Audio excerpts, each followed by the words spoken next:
What if I told you that Christopher Columbus, celebrated as the discoverer of America, was actually an invader? A bold statement, but let's delve into the past to understand the full picture. In the year 1492, Columbus set sail from Spain with a clear objective in mind. His mission was not to discover a new world, but to find a new trade route to Asia, a continent rich with spices and precious metals. He sought to bypass the dangerous and costly land routes that were controlled by the Ottoman Empire. However, Columbus's journey took an unexpected turn. Rather than reaching the shores of Asia, he landed on the islands of the Caribbean. He had stumbled upon a world unknown to Europeans, a new world brimming with diverse cultures, languages, and people. But this monumental discovery marked the beginning of a tragic period for the Native American people. The arrival of Europeans led to drastic changes in their way of life. Their lands were seized, their cultures were suppressed, and their populations were decimated by diseases brought from Europe. Back in Spain, Columbus was hailed as a hero. He had accomplished something extraordinary, something no one had done before. However, for the Native Americans, this was not a triumphant tale of exploration and discovery. For them, Columbus's arrival was the start of a nightmare that would last for centuries. Columbus was hailed as a hero in his homeland, but for the Native Americans, his arrival was the start of a nightmare. Columbus returned to Spain with tales of a new land, and he was not alone in his return voyage. In 1493, less than a year after his initial voyage, Christopher Columbus embarked again, this time with a fleet of 17 ships and over 1,200 men. This was no longer a voyage of discovery, but one of colonization. Columbus, under the auspices of the Spanish crown, was determined to establish a permanent Spanish colony in the New World. He chose the island of Hispaniola, where he had previously landed, as the site for this new settlement. It was a place of abundant resources and a native population that Columbus believed could be converted to Christianity and subjected to Spanish rule. But the reality of this new colony was far from the utopian vision Columbus had spun. The indigenous Taino people of Hispaniola found themselves under the yoke of Spanish rule. Their lives irrevocably changed. They were forced into labor, mining for gold and cultivating crops to sustain the burgeoning Spanish colony. Their numbers dwindled rapidly due to the harsh working conditions, disease, and violence. As Columbus's colony grew, so too did the exploitation of the Taino people. The encomienda system was established, where Spanish settlers were granted a number of indigenous people to work for them. This system, ostensibly a means of protecting and Christianizing the native population, was in practice a brutal form of slavery. The Taino people, once the dominant culture on the island, found themselves marginalized, their way of life disrupted, and their population decimated. This was the tragic result of Columbus's second voyage, a journey that marked the beginning of a dark chapter in the history of the New World. The indigenous people of Hispaniola, like many other Native American societies, were caught in the crossfire of European expansion, their cultures and livelihoods forever altered by the arrival of the colonizers. Columbus's return voyage was the harbinger of a new era, one that would bring about untold changes to the Americas. The Native Americans had no idea of the tragedy that was about to unfold. Have you ever wondered what really happened after Columbus's arrival in the New World? Let's delve deeper into this dark chapter of history that unfolded in the wake of Columbus's voyages. The arrival of Columbus and his men marked the beginning of a catastrophic period for the Native American populations. The Europeans brought with them diseases that the indigenous people had never encountered before. Smallpox, measles, influenza, these illnesses spread like wildfire, decimating entire communities.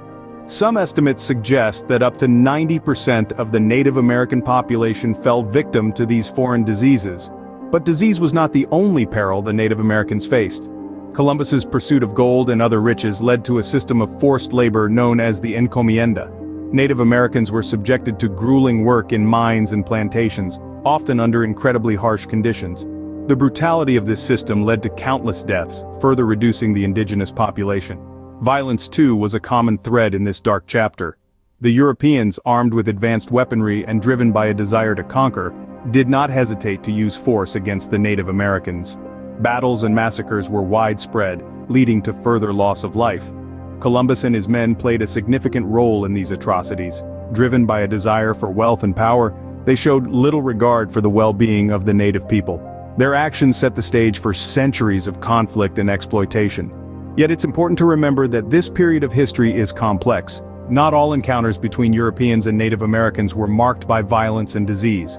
There were also moments of cultural exchange and cooperation, but the scale of suffering and death brought about by the arrival of Columbus and his men cannot be ignored. It was a dark chapter in history, hidden behind the glory of discovery. As we explore the legacy of Columbus, it's vital to acknowledge both the triumphs and the tragedies, the discoveries and the devastations. This is the only way to truly understand and learn from our past. Columbus's actions have left a lasting impact, but should we celebrate him as a hero? This question has been the epicenter of numerous debates and discussions. The long-term effects of Columbus's invasion on the Native American population are undeniable, and have shaped the course of history in ways we are still grappling with. When Columbus landed on the shores of the New World, it wasn't an uninhabited wilderness as often depicted in popular narratives.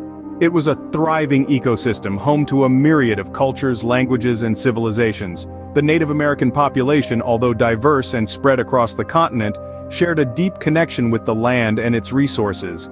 However, the arrival of Columbus and subsequent European settlers marked the beginning of a tumultuous chapter for these indigenous peoples.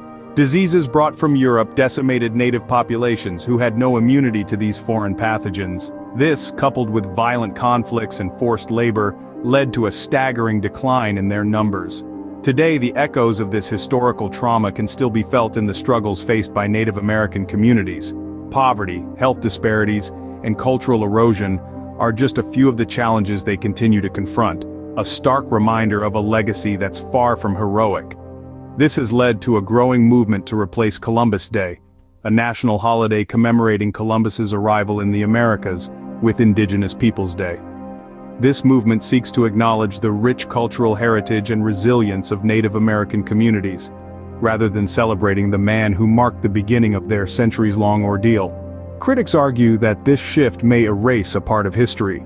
However, proponents stress that it's not about erasing history, but about bringing to light the full picture, the untold stories, and the voices that have been silenced for far too long. It's a debate that continues to this day, questioning the legacy of a man once hailed as a hero.